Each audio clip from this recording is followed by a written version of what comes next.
भाभी ने देवर को नहीं दिया खाना तो देवर ने भाभी, बड़े भाई और भतीजे को मार डाला। जी हाँ साहब, उत्तर प्रदेश के गोरखपुर जिला मुख्यालय से करीब 50 किलोमीटर दूर बांसगांव थाना क्षेत्र के बलुआ गांव में सोमवार तड़के 3 बजे एक ऐसी वारदात हुई जिसने पूरे सूबे को हिलाकर रख दिया। एक 16 साल का नाबालिग लड़का आधी रात को सोते समय अपने ही सगे बड़े भाई, भाभी और महज 3 साल के मासूम भतीजे की रॉड, हसिया और गड़ासे से काट काट कर निर्मम हत्या कर देता है। जब पुलिस ने उस कातिल भाई को पकड़ा तो उसके चेहरे पर कोई शिकन नहीं थी, कोई पछतावा नहीं था।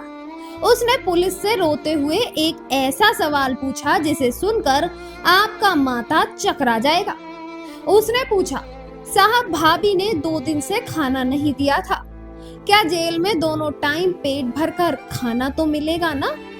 साहब, पोस्टमार्टम रिपोर्ट और पुलिस की तफ्तीश में जो हकीकत सामने आई है वो रोंगटे खड़े कर देने वाली है। सोमवार तड़के करीब 3 बजे जब 35 साल के अमित गुप्ता, उनकी 32 वर्षीय पत्नी रंजना और 3 साल का मासूम बेटा रियान गहरी नींद में सो रहे थे, तभी 16 साल का छोटा भाई खून का प्यासा बनकर कमरे में दाखिल हुआ। उसने सबसे पहले जिम करने वाली लोहे की भारी रॉड उठाई और अपने बड़े भाई अमित के सिर पर एक के बाद एक 7 से 8 बार ताबड़तोड़ वार किए। अमित का सिर बुरी तरह कुचल गया। इसके बाद उसने भाभी रंजना के सिर पर वार किया और फिर धारदार बांके और गड़ासे से रंजना और 3 साल के मासूम रियांस की गर्दन रेत दी। चीख पुकार सुनकर 9 साल की गोद ली हुई भतीजी रूबिका की आंख खुली। उसने अपनी आंखों के सामने माँ बाप और भाई का कत्लेआम देखा। वो रोती हुई चिल्लाई, चाचा मेरे बाबू को मत मारो, लेकिन कातिल ने उसे छोड़ दिया। वो चिल्लाते हुए नीचे भागी और अपने दादा दादी को जगाया। जब बीमार पिता ऊपर आए तो छोटा बेटा हाथ में खून से सना गड़ासा लेकर कमरे से बाहर निकल रहा था। पुलिस कस्टडी में आरोपी ने जो बातें बताई वो झकझोर देने वाली हैं। उसने रोते हुए पुलिस को बताया, मैं पढ़ाई में बहुत तेज था, सीबीएसई बोर्ड से 5वीं तक हमेशा फर्स्ट आता था। मेरा सपना था कि मैं यूपीएससी की परीक्षा देकर आईएएस अफसर बनूं, लेकिन मेरे पिता ने मेरी पढ़ाई छुड़वा दी। मैंने मजदूरी करके किसी तरह 10वीं तक की पढ़ाई की, लेकिन पढ़ने का समय नहीं मिलता था, इसलिए फेल हो गया। इसके बाद घर वाले मुझे कुत्ते की तरह धुतकारने लगे। मुझे अपने ही घर में सोने के लिए जगह ढूंढनी पड़ती थी। घर में मटन आता था तो सब आपस में खा लेते थे, मुझे नहीं देते थे।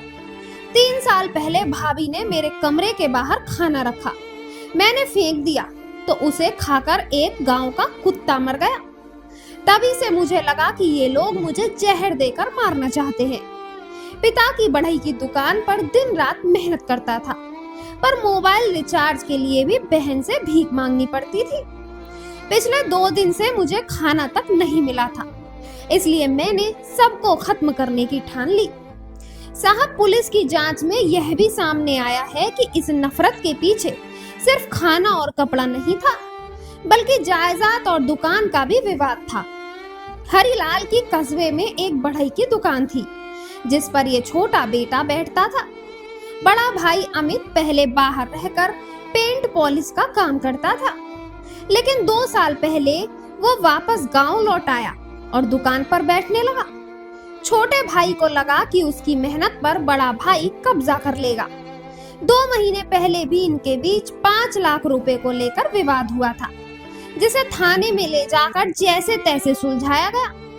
डोबिया घाट पर जब एक साथ पति पत्नी की अर्थियां उठी और 3 साल के मासूम को जल प्रवाह किया गया तो हर आंख नम थी। लेकिन कैंसर से पीड़ित और यूरिनल बैग लगाए बेबस पिता हरिलाल और हार्ट की मरीज मां अनीता देवी का रो रो कर बुरा हाल है।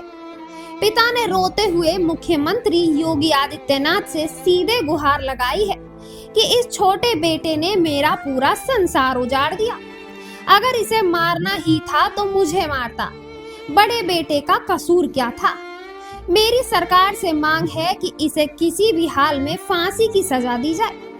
बेशक कानून के हाथ इस 16 साल के कातिल तक पहुंच चुके हैं और उसे सुधार गृह या जेल भेज दिया जाएगा, जहां उसे दोनों वक्त का खाना भी मिल जाएगा।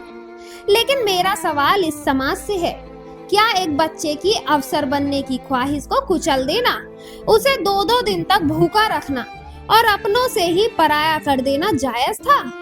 और क्या उस कुंठा का जवाब 3 बेगुनाह जिंदगियों को मौत के घाट उतार देना हो सकता है?